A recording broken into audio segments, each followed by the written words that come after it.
when you are, unless you've just been rolling, in which case. We're definitely All right, what's up? It's Chuck with Hanging with the Hooligans, and today we're with Mvrrow. Um, Tell us about you guys, about yourselves a little bit here. Well, we're Mvrrow with a V. Wow. And yeah, we're a metal band and we're from two different places, the Brainerd Lakes area and the Twin Cities. So, Minnesota or North Dakota? Minnesota. All right, we're Minnesotan too. So, what's up? Yes. Invading the next state. So, what are your guys' main influences for your music? That's a big one. Huge melting pot. If I speak really close, will it distort? Yeah, probably. Sick. We we really like new metal! If it isn't corn, I don't want it. Yeah, it's a big melting pot of all of our different influences and stuff. So if you get posts, show me. I apologize for anything that comes out of my mouth.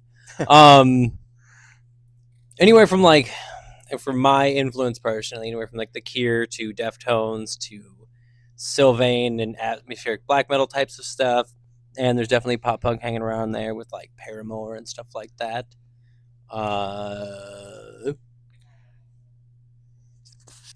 Individual influences a little easier than It changes all the time. Last time I think I said Taylor Momsen, The Pretty Reckless, so I guess I'll go with Lacuna Coil this time around. Okay. I don't know. When Mvrrow was a big challenge when I joined, because I was originally like death metal and prog metal.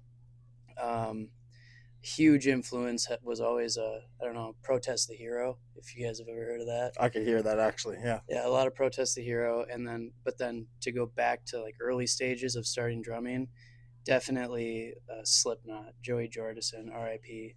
He was one of the goats. Huge. Yeah, that's. Oh gosh, give the bass player the mic. Big mistake.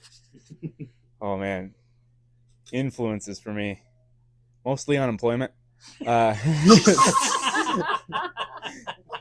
Just one winter I got laid off from construction. There's no work when it's negative 65 out, so bought a bass and was like, this is cool. And then I found these guys 2 years later after playing a bunch of Red Hot Chili Peppers, Morphine, Veronica Maggio, which is Swedish pop, everything from Slipknot to Jaco Pastorius, like you name it in any language.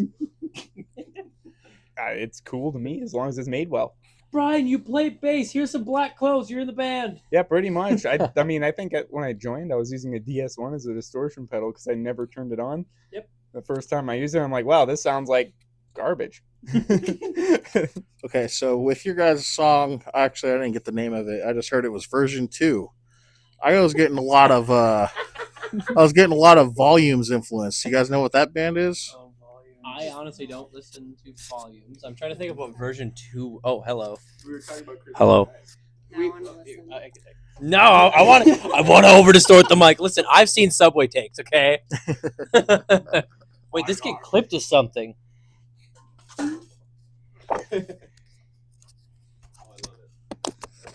It's the worst clip idea You ever. want a better mic? Flip it to this. Hello. I'm sorry, I forgot the question already. Do not was trust awesome. me. Yes, I've Volumes. heard of Okay. volumes. Yes. He said prog, but another style they called it is gent. Yeah, Like yeah. very- Jen. I was getting that quite a bit, mainly from that song.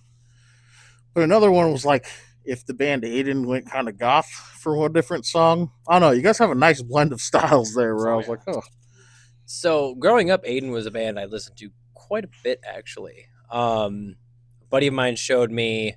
God, it's been years since I've listened to Aiden. Second album.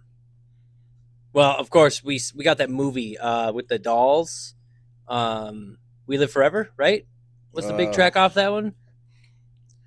It was just like they did a random EP, the Rain and Hell EP, and that got me started. And I went backwards, and then I went forwards. And yeah, Aiden was definitely like classic, like the best mix of emo and goth put into like almost a punk / emo sense that I ever heard in a band at that point. Right. And then very, very heavy with the drums. Like I could definitely hear the death metal in there. And then I'm actually surprised the bassist didn't have a lot of input with the influences there because I could swear there was a lot of heavy like hardcore style bass in there. But I've actually, this is gonna sound like malarkey coming from a metal band bassist, but I think I listen to way more like punk and pop music. Honestly, lately I've been into honestly. It's so embarrassing, but like, what's to be embarrassed about? I'm listening to Kesha at the gym, you know. Like, there just, we go.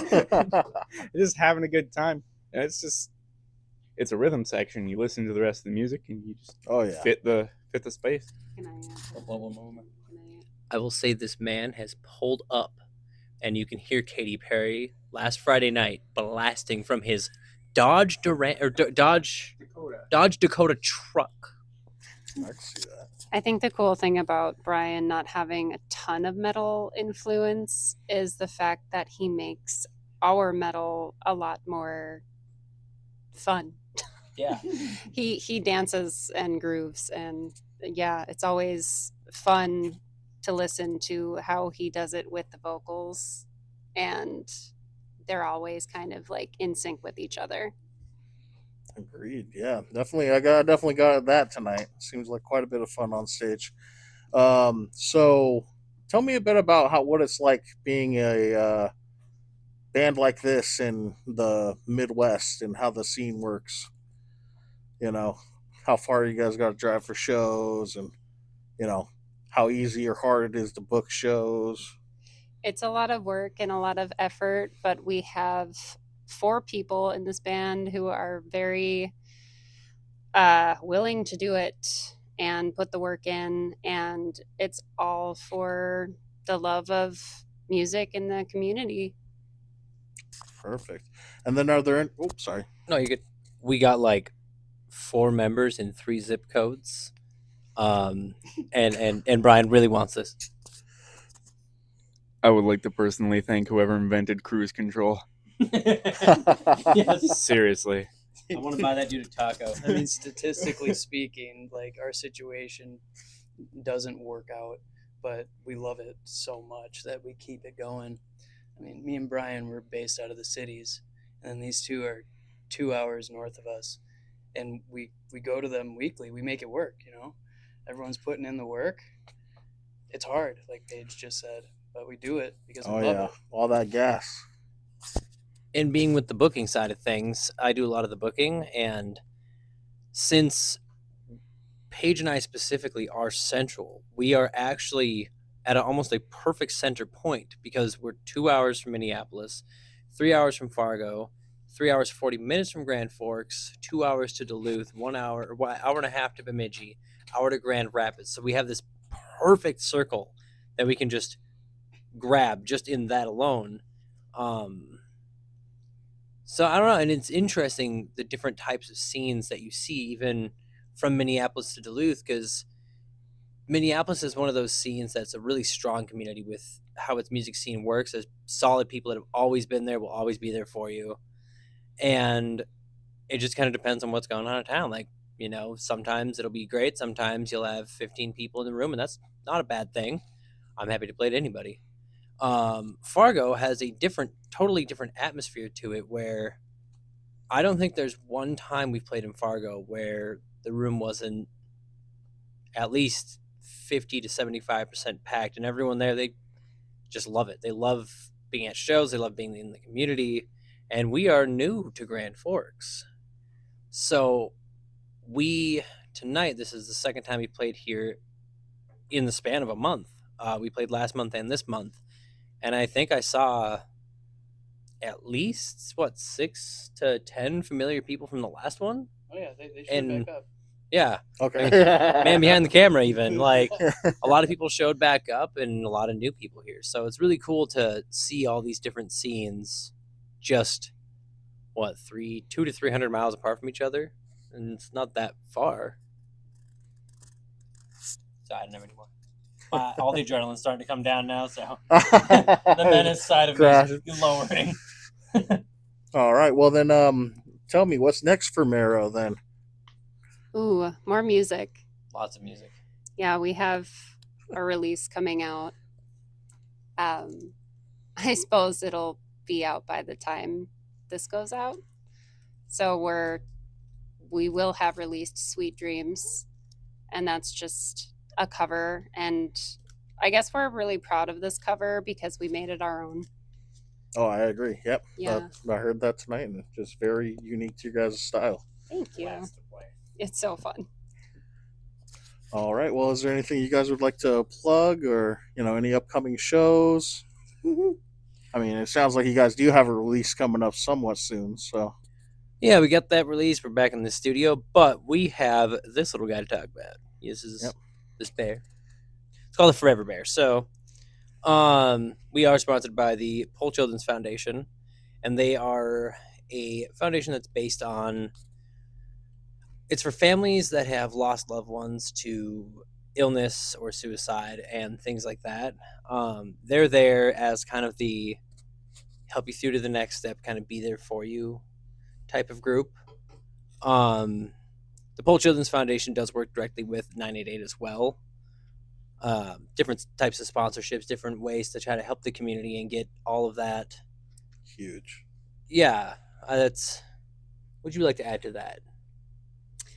Yeah, I would like to add that we take a stance with suicide prevention, and we kind of sit more on that end of it. But we're there for anyone who wants to tell us our story, and we always hope that people relate through our music because our music is very mental health focused.